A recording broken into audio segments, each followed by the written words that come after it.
Hello and welcome to From Then to Now, kung saan ay pinag-uusapan natin ng iba't ibang kaganapan mula sa kasaysayan ng Pilipinas.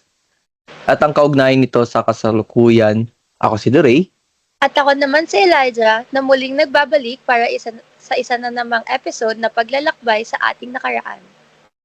So, kamusta ka naman this past week, Elijah? Ito, I've been busy with some family events since we know naman na malapit na magpasko. Ikaw ba? Totoo. So, parang grabe, no? Parang kailan lang Pasko na naman ngayon. Para po sa mga hindi nakapakinig ng podcast noong nakaraang linggo, at pinag-usapan namin yung pagka-exile ni Rizal sa Dapitan, where he would spend the next 4 years of his life continuing his work for education and reform hanggang sa pagkamatay niya. Ito, hot take lang para sa akin, parang may major fault din talaga si Bonifacio, no? Sa pagkamatay ni Rizal. Lahat ba naman ng headquarters nila may mga larawners? Talagang dali ka doon. Sakali. Speaking of pagkamatay ni Rizal, sakto naman na yan ang topic natin this episode dahil ang pag-uusapan natin ay ang huling likha ni Rizal bago ang kanyang pagkamatay, which is yung Mi Ultimo Adios. Parang nabasa ko na yan. Maganda yan eh. Pero bago tayo tuloy ang magsimula, papakilala muna natin ang ating mga guests. Para sa episode ngayon ay napadalaw sila sa studio dahil nalaman nilang tungkol daw sa mga works ni Rizal. Sila ay mga students galing sa PLM o Pamantasan ng Lungsod ng Maynila. Balita ko ay excited talaga silang makasali sa podcast natin today. Kaya wag na nating patagalin pa. Our dear guest, pasok! Hello po. Good afternoon. Hello. Hello. Magandang araw po. Hello guys! Welcome to From Then to Now. Masaya kami na nakadalo kayo sa episode ngayong araw. Alam ko namang first time niya dito sa ating show, pero huwag kayong mahihiya. Tama, make yourselves at home. Makipagchikan lang kayo sa amin normally. So before anything else, magpakilala muna kayo sa ating mga audience. Introduce yourselves. Hello, ako po si Ryan Conanan. Hello, my name Hi, is my name- Insulian po. You know? po. Okay, ano muna? Hello, ako nga pala si Nathan sa PLM, engineering student. May kaboses po kayo. Kilala niyo po si Vitor. May resemblance nga sa boses nila eh. Parang artista no? Madami nga nagsabi nun. Po. Oo nga, no? And lastly, I think, Gabriel, please introduce yourself. Hello, my name is Gabriel Manuel from PLM. Salamat sa pagpapakilala ng inyong mga sarili. Ngayon, kilala na natin sila. Sa tingin ko, pwede na natin simulan ang ating discussion. Tama. So, bago natin palalimin ang usapan, mag-recap muna tayo sa podcast natin last week. Para ma-refresh lang tayo about sa Mi Ultimo Adios. And para sa mga listeners natin dyan na hindi familiar or nakalimutan na ang Mi Ultimo Adios. Elijah, simulan mo nga. Oo nga, good idea yan. So to start, ang Mi Ultimo Adios ay isang tula na isinulat ni Jose Rizal noong gabi bago siya bitayin noong December 30, 1896. Sa Tagalog, ang Mi Ultimo Adios ay nangangahulugang huling paalam para sa akin. Para sa akin, isa itong napakadaming makapagdamdaming pamamaalam ni Rizal sa kanyang bayan, mga mahal sa buhay at sa mga Pilipino. Agree ako. Ang unang bahagi ng tula ay nagpapakita ng kanyang pagsasakripisyo para sa kalayaan ng Pilipinas. Hindi siya nagsisi kundi nagagalak pa nga dahil ang kanyang buhay ay inaalay niya para sa bansa. Para sa kanya, ito ang pinakamataas na handog ng isang maumayan. Nabanggit din niya ang mga bayaning nauna sa kanya na tulad niya ay nag-alay rin ng buhay para sa bayan. Sinabi niya na hindi mahalaga kung paano o saan sila namatay. Basta ito'y para sa kalayaan ng Pilipinas.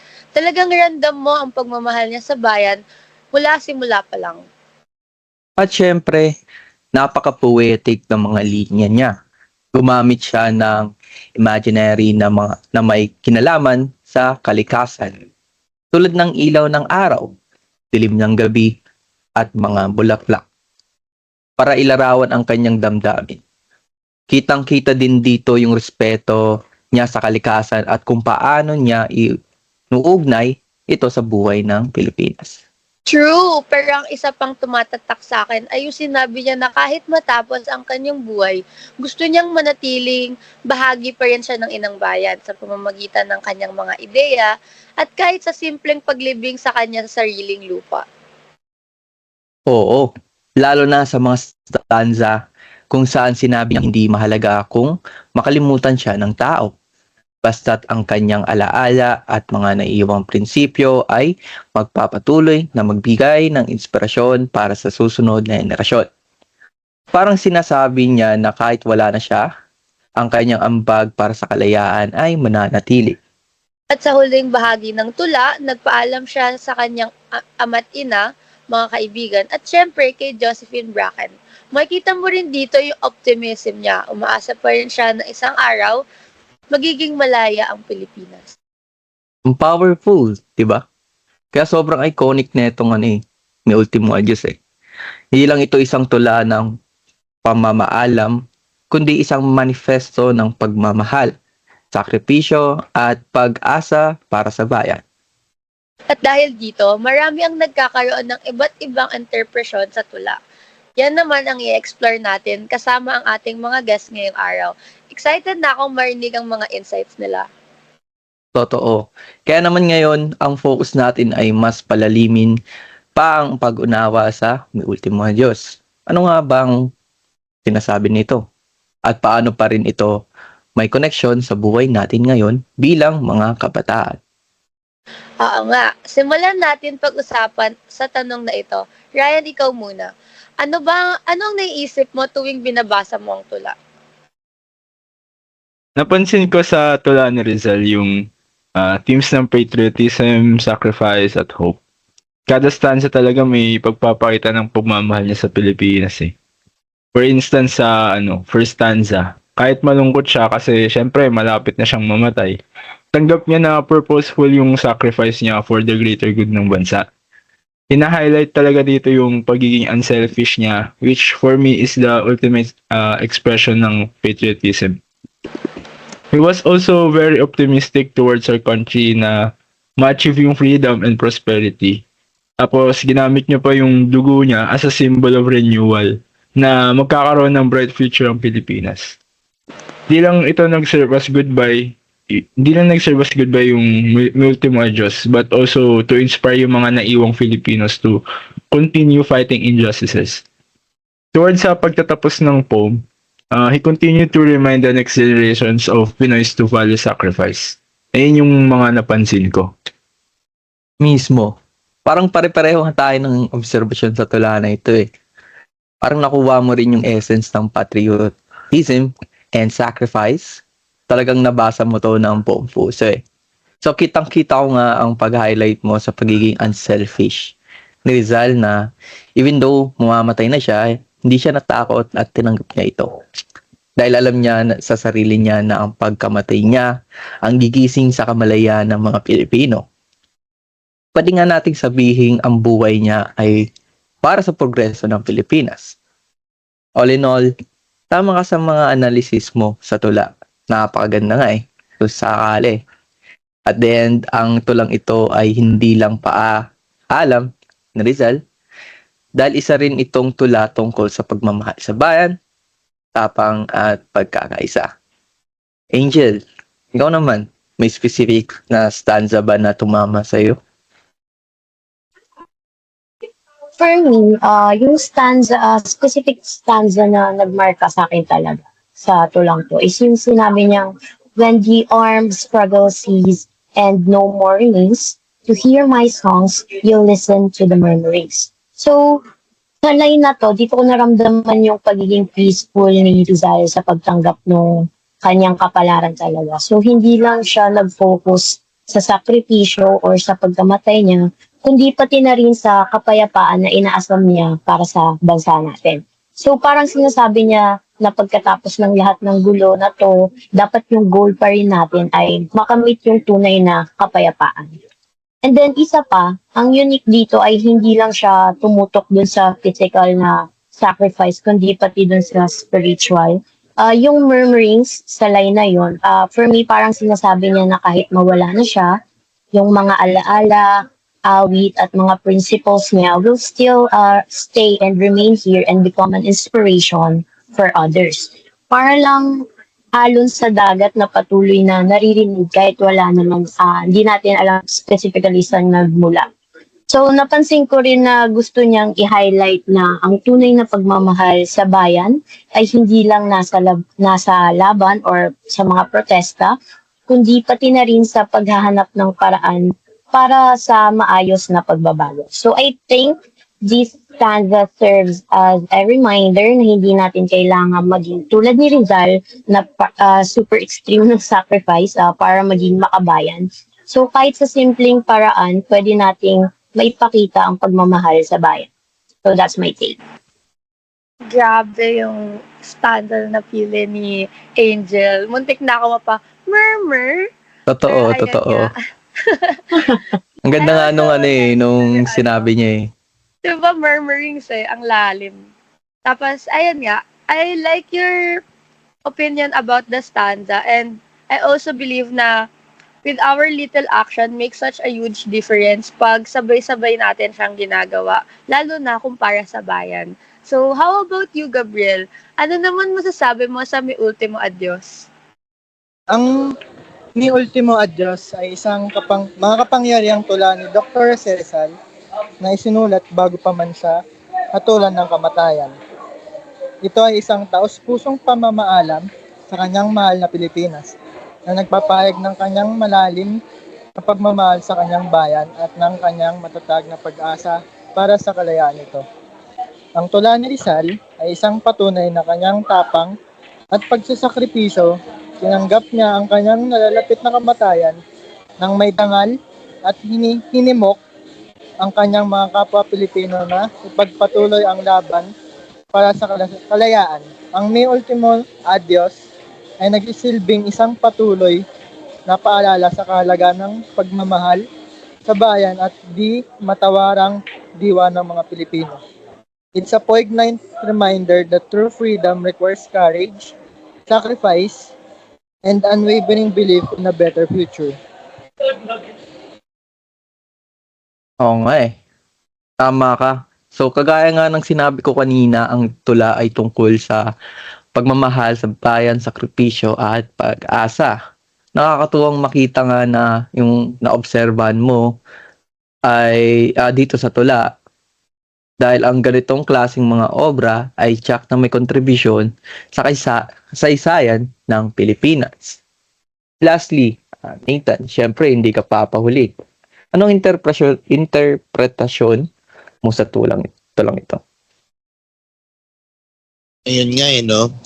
Tulad nga ng sabi nila ng mga kasama ko din, inilarawan ni Rizal sa tulang Mi Ultimo Adios ang kanyang pagpapahalaga sa inang bayan, sa mga mamayan, sa mga ingat yaman at sa mga kultura nito. Ipinakita niya ang kanyang pagmamahal dito sa kanyang mga huling sandali. Ninyo sinasalamin ng tula ang kanyang wagas na pag-aalay sa kanyang buhay para sa kalayaan ng inang bayan. Isa itong kulminasyon sa kadakilaan niya at sa mga minithi niya mula noong siya ay namulat sa mundo at sa lipunan. Perfect! Ang gaganda ng mga insight nyo. Talagang ibang klase si Rizal.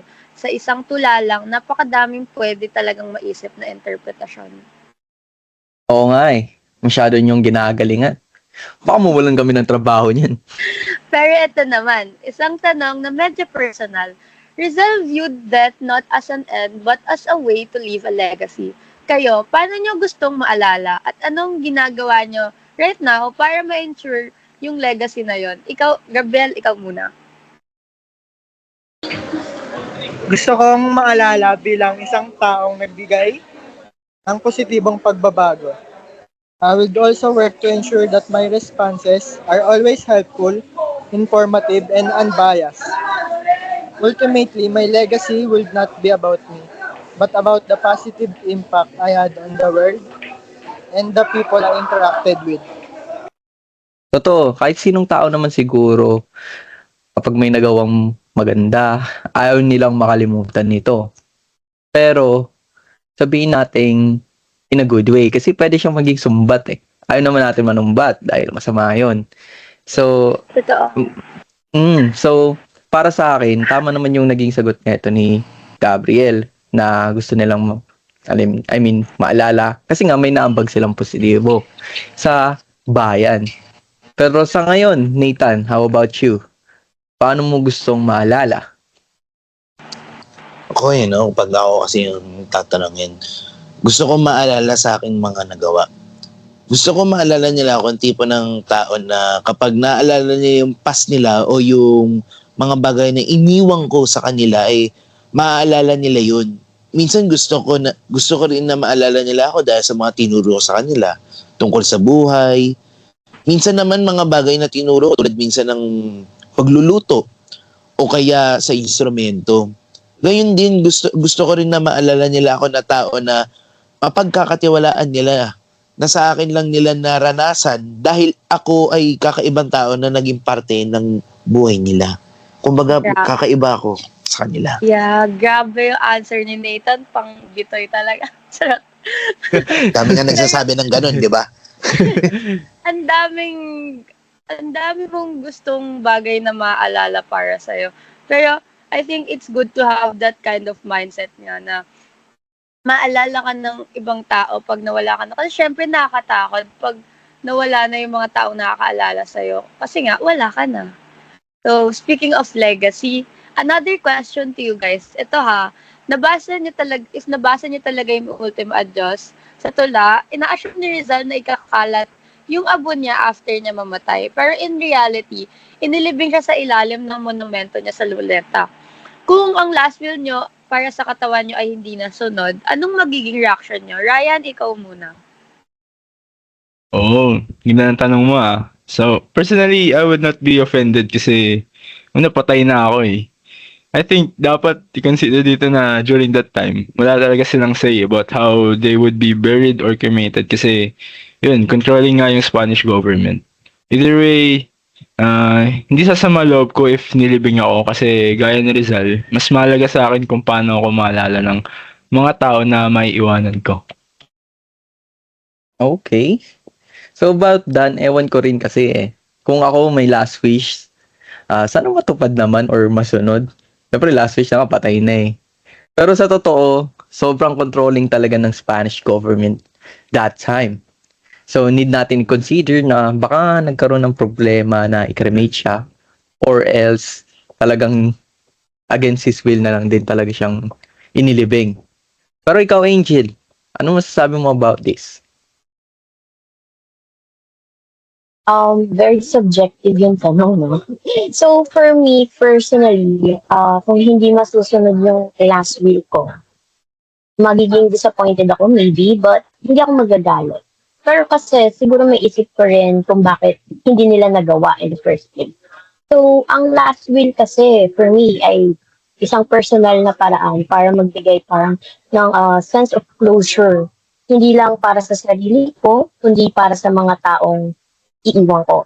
Kaya kung hindi ito masusunod, baka isipin ko na lang na may mas magandang dahilan or intention kung bakit iba yung ginawa. So sa case ni Rizal, iniisip ko na baka hindi siya rin pinersonal kung anong mangyayari sa katawan niya after. Kasi parang mas focus siya sa purpose ng buhay niya at sa inspiration na may iwan niya sa mga Pilipino. So parang sinasabi niya na ang katawan niya ay pansamantala lang, pero ang legacy, yun yung totoong tatagal. So kung ako, in conclusion, ang mas mahalaga sa akin ay ang mga relationships and memories na iwan ko sa family and for my friends. So ang huling feeling ko ay maging secondary na lang kung yun ang kailangan para mas maging maayos yung transition nila sa pagkawala ko. Grabe, ang ganda ng mga sagot niya talaga. So, moving on to an entirely different question. Sa tingin niyo ba, paano naging relevant ang tula na ito sa kasalukuyan or modern day? Why natin siya need pag-usapan? Para sa akin kasi, ang pag-aaral ng tulang ito bilang isang Gen Z ay napakahalaga dahil nagtuturo ito ng pagmamahal sa bayan, sakripisyo at pagkilala sa ating identity, which is very important nowadays. Sa panahon ngayon kung saan abala tayo sa social media at mabilis na takbo ng buhay, yung tula na Rizal, isa siyang paalala na we shouldn't forget to love our own country. It shows us how deep Rizal's love for the Philippines was, and to the point na giving his life for it. So his words inspires us to think about our contributions to the society and what legacy we want to leave behind. Oo. So, ang ganda nga ng tanong mo ha. For me naman, tama naman yung sinabi mo, Elijah. Talagang mahalaga ang pag-aralan ang tula na ito dahil may tuturo nga nito ang pagmamahal at sakripisyo para sa bayan. Pwede ring matutunan dito kung paano gumamit ng matatalinhaging salita si Rizal para ma-depict kung ano talaga ang tinutukoy niya. Diba nga, ang sabi kanina is parang gumamit pa siya ng mga words like metaphors like that na during that time, syempre, hindi naman lahat marunong mag-Tagalog, ganyan. Kasi nga, we're ruled by the Spanish government. So, ang ganda ng ginawa niya doon. So, parang wordplay, kumbaga, ganun. So, kayo ba, ano sa tingin nyo? Ikaw muna, Gabriel. For me, ang mahalaga ni Rizal na pagsasakripisyo at pagmamahal sa bayan ay highly relevant pa rin sa pagtugon sa mga modernong issue. Halimbawa, ang laban sa korupsyon ay nangangailangan ng selflessness katulad ng pagsasakripisyo ni Rizal para sa kalayaan ng kanyang bayan. Kailangan natin iwanan ng personal na interes para sa ikabubuti ng lahat. Katulad din dito, ang environmental protection ay nangangailangan ng sense of patriotism. Kailangan nating pangalagaan ang mga likas na yaman ng ating bansa para sa susunod na henerasyon. This value inspires us to actively participate in civic engagement. Kailangan natin magmalasakit sa ating komunidad at mag-contribute sa pagbabago ng ating lipunan. By embracing Rizal's idea, we can build a better future for our country. Totoo. Grabe. Sobrang ma-apply nga natin ngayon yung mga turo sa gawa ni Rizal. Even if yung mga hindi sobrang lalim nga na parang pinaglalaban yung bansa, yun nga yung environmental protection lang. Basta may pakit tayo sa bansa natin and for the betterment of our country, marami tayong magagawa. Kahit na estudyante pa lang or as a community. Ang ganda, grabe. How about you, Nathan? Hello, narinig na ba? Narinig niyo na ba ako ng lahat? No? Okay, sige. Yes. Sabihin natin. Sige, salamat. Okay, so kanina nag-Tagalog. Puro ako dalawang Tagalog na ako. Nag-English, nag-iya ako. So, mag-i-English ako. Rizal, It's okay. Sige. being a national hero, had a profound understanding of education, which he believed was essential for personal and national development. Activism was characterized by his advocacy for education and political reform in the Philippines' independence. Naniniwala siya na ang edukasyon ay isang powerful tool to liberate the minds and uplift society. Rizal advocated for education that nurtured not only the intellect but moral values and character. He believed that education should cultivate a well-rounded individual capable of contributing positively to society.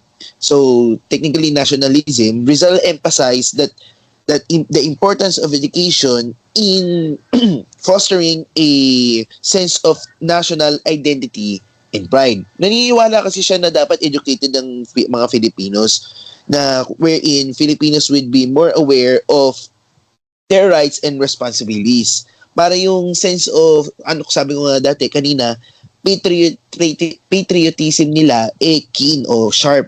Naniniwala rin siya na ang edukasyon ay hindi lang about memorization. Dapat din should encourage students to question, analyze, and understand the world around them. I see your point. Also dito nasabi nga ni Nathan na ang edukasyon na isang powerful tool to liberate minds and uplift society. So naalala nyo ba nung si Rizal ay si Bonifacio ay may pinapuntang tauhan para kausapin si Rizal about sa revolusyon. Diba nga si Rizal hindi siya pumayag na mag-start ng war sa Spanish kasi nga hindi nila kaya at hindi niya to sinusuportahan. Mas gusto niyang mas matuto ang mga Pinoy sa mga rights, sabi nga ni Nathan, sa mga rights and responsibilities para yung sa sense of patriotism nila. So, tama naman yung sinabi ni Nathan dito and all in all, sobrang ganda ng sagot niya. How about you, Ryan? Mayroon ka bang take sa side na to? Sa tingin ko, nire-reflect ng buhay ni Rizal and itong Mi Ultimo Adios yung mga struggles nung time nila, which I see as warnings for the present. Kapag hindi natin pinagtuunan ng pansin yung history, sa tingin ko maulit at maulit talaga yan eh. For example, yung execution ni Rizal. Bunga yan ng colonial abuse and disregard for human rights. I think na if inignore to ng iba't ibang bansa or kahit dito sa Pilipinas, it will keep on repeating. Pero I think it's good na people, specifically yung mga kabataan ngayon, are actively engaging sa communities, lalo na sa yung ones na lumalaban sa democracy and equality. Lumalaban para sa democracy and equality. Another is complacency rin. Sa Mi Ultimo Adios, Rizal criticized societal complacency or sa mas madaling salita, kontento na sa kung anong meron sila or hindi na nila gustong mag-improve pa. Nagsasettle, kumbaga. And dahil nagiging complacent yung mga tao, most likely, hindi na sila maninita or wala nang pakayan. Parang nagpe-play safe na lang.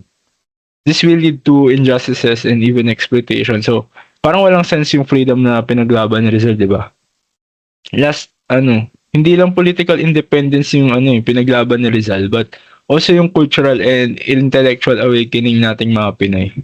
Kapag tumigil tayo sa pag-aaral or pag-explore ng history ng bansa, para sa akin, bumababa yung sense of identity. For example, sa clothing. Ang trend ngayon is mostly Western style or mga Korean. Isipin mo, nasa Pilipinas tayo pero yung itsura ng mga tao or ginagaya nila is American, ganyan. Gets ba? So, parang masyadong reliant sa iba tapos parang hindi proud. Pero, I think na as long as we continue our efforts na maalala yung sacrifices ng heroes like Rizal, Bonifacio, we can surely break the cycle. Sure na maghahangad tayo ng better opportunities for a better life from our government. And sure ako na mas magiging proud tayo sa sarili natin. I also believe dun sa nauna mong sinabi na if we don't fight for the cause, then we are part of the problem. Yun nga, yung complacency na pag nakita natin yung issue but we don't do something about it since hindi naman tayo naapektuhan, lalo lang natin pinapalala yung problem. And last, Angel? So, in my opinion, very timely and relevant pa rin yung Mi Ultimo Adios sa panahon natin ngayon kasi na-discuss din dito yung about sa pag-asa and pagmamahal sa bayan. So, sa panahon na sobrang dami nating problems bilang bansa, so as mentioned by my co-guests, may corruption, inequality, pati environmental challenges, yung tula ay parang nagsisilbing paalala na hindi nawawala ang pag-asa para sa pagbabago. So, ang pagmamahal sa bayan na ipinakita ni Rizal ay hindi nawala kahit sa harap ng kamatayan. Parang sinasabi niya na kahit anong hirap, dapat nating i-maintain yung pagmamahal at malasakit natin para sa ating bansa. So, hindi dapat nakabase lang sa convenience o sa resulta, kundi dapat ito ay unconditional. So, sa panahon ngayon, makikita natin ito sa mga taong patuloy na lumalaban para sa ating bansa, like yung mga frontliners, educators, and mga activists. So kahit ang dami nilang sacrifices, ginagawa pa rin nila dahil mahal nila ang bayan. So another thing is, sa dulo ng Mi Ultimo Adios, parang ipinapasa na ni Rizal sa susunod na generation yung responsibility na ipagpatuloy yung laban para sa mas magandang kinabukasan. So bilang kabataan ngayon, nasa atin yung pagkakataon na gamitin ang ating boses at actions para magdala ng positive changes kahit maliit man to. So in other words, ang tula ni Rizal na Mi Ultimo Adios na ginawa niya bago siya mamatay para sa bansa ay reminder na ang pagmamahal sa bayan at pag-asa ay walang expiration date. So hanggat pinanghahawakan natin ang mga aral na iniwan niya, may pag-asa pa rin tayo na mapabuti ang ating bansa at mapanatili ang ating pagkakailanlan bilang mga Pilipino.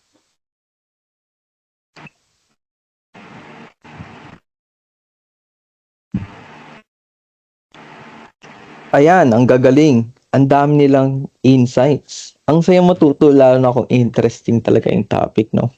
Sa totoo lang, partner, gusto ko yung ilang years nang nag-exist yung literary works ni Rizal, pero somehow relevant pa rin siya since his works are timeless. Dahil nga ang mga tema and message na nanatiling relevant sa mga issue na hinaharap natin sa lipunan ngayon. Sa kanyang mga gawa tulad nung No Limit Tangere, El Filibusterismo at ito nga yung Mi Ultimo Adios, tinalakay niya yung mga problema tulad ng systemic corruption, kawalan ng hustisya at abuse of power. Mga issue na nananatiling usapin hanggang ngayon. Sa panahon ng disinformation at cancel culture, napakahalaga na ipaalala ni Rizal tungkol yung halaga ng education and katotohanan bilang sandata laban sa pang-aabuso. Yung kanyang panawagan para sa critical thinking ay tugma sa pangangailangan ng Gen Z and millennials sa mga media literate at aktibong kasangkot sa mga isyong panlipunan. Binigyan din ni Rizal na edukasyon bilang susi sa paglaya. Hindi lamang kolonyalismo, kundi pati na rin sa mga modernong anyo ng oppression tulad ng kawalan ng oportunidad at inequality. Sa panahon ngayon, yung mga message na to ay napapanahon talaga lalo na sa patuloy na laban para sa equal access to education at digital literacy sa panahon ng technology. Ang konsepto ni Rizal ng pagmamahal sa bayan ay hindi limitado sa revolusyon kundi sa responsableng paggamit ng kalayaan at karapatan. Sa kasalukuyan, ang pagiging makabayan ay nangangahulugan ng pagiging civically engaged. Yan, dapat alam natin yung mga social issues. Paggamit ng social media para sa advocacy at aktibong pakikilahok sa halalan at mga kampanya para sa pagbabago. We should be aware kung ano yung mga pinaglalaban ng mga binoboto natin at if align sila sa mga pinaglalaban din nating principles. Tinatalakay ni Rizal ang iba't ibang issue mula sa ekonomiya, relihiyon, edukasyon, hanggang sa katarungang panlipunan. Yung mga ganitong intersectional approach ay mahalaga sa kasulukuyan kung saan ang mga isyong tulad ng climate change, gender equality, at mental health ay magkakaugnay at nangangailangan ng malawakang solution. I agree. At syempre, dahil nga timeless ang works niya, of course, iba't ibang generation ang pwede nitong ma-inspire. Malaking pasasalamat din sa nagpatupad ng Rizal Law to make us remember and appreciate the works of Rizal. Sabi nga ni Ryan kanina at sa quote ni Winston Churchill na those that fail to learn from history are doomed to repeat it. Kaya mahalaga talaga ang pag-aralan ng mga ito sa kahit anong henerasyon. Alam mo ba, it also promotes critical thinking, no? Tsaka pwede rin itong maging writing exercise sa mga estudyante na balak gumawa ng mga ganitong works. Kumbaga, with a modern twist. Sa pag-aaral rin ng Rizal, mas nai-immerse mga estudyante sa history. Actually, alam mo ba na sobrang hina ako sa history simula nung high school ako. Technically kasi hindi ako interested lalo na sa history sa ibang bansa. Parang ewan ko, naantok talaga ako pag history class eh. But there is something sa history ng Pinas at tungkol kay Rizal. Siyempre, dito ako nakatira eh. So, I really want to know the history behind it. Kung bakit nandito tayo, kung bakit may Intramuros, at kung bakit may Luneta Park. So, those places also may major factor sa curiosity mo. And since national hero yan si Rizal, syempre, ever since bata ka nga, lagi mo na talaga maririnig yung pangalan na yan eh. Pag section 1 kasi, yan lagi yung, yung pangalan ng section nila eh. So, sobrang curious Totoo, talaga in ako. this section namin. Oh, di ba? Ako hindi ko yung section eh. Ako eh, one luna ako eh. Sobrang curious talaga ako eh. Kung ano nangyari sa kanya eh. So, and I was also fuming sa ginawa talaga ni Bonifacio. Pero eme lang. Ganyan ako mas lalong na-immerse rito. Na hindi ko talaga in-expect. And I was also arguing with one of my colleagues sa take nga na to. Kasi nga sobrang hot take eh. So, isa na rin rito yung pag-uugnay sa kasalukuyan. May mga yung mga gawa ni Rizal na tumatalakay sa korupsyon, poverty, at injustices ay pwede pa rin ma-apply sa modern era, sa mga problema ngayon. But at the end of the day, ang Mi Ultimo Adios ay isa sa nagsisilbing importanteng akda ni Rizal at magiging malaking inspirasyon para sa mga susunod na henerasyon na mga leader at mamamayan na uhubog sa kinabukasan ng Pilipinas. Ay nako, overtime na pala tayo, sabi ni Direk. Oh, sorry Direk, napasarap lang talaga ang kwentuhan namin ngayon. Anyway, bago tayo matapos, encourage namin kayo na mag-subscribe sa amin para matuto pa about sa mga works ni Rizal. Also, encourage you guys na basahin ang iba pa niyang gawa to reflect on their roles in nation building. Oo nga. And also, thank you, Ali, sa ating mga guests sa pag-share ng inyong knowledge and insights about sa Mi Ultimo Adios. Sana makabalik kayo sa mga susunod pa naming episodes. Thank you rin po sa opportunity kasi dahil po sa podcast nyo, nasa-showcase yung mga works ni Rizal. Sobrang interested talaga kami kaya pumunta talaga kami ngayon. Sana makabalik kami sa susunod. Ayan, mag-subscribe na kayo sa podcast namin para marami pa kayong matutunan. Kita-kits na lang sa next episodes natin ng From Then to Now. See ya! Yeah!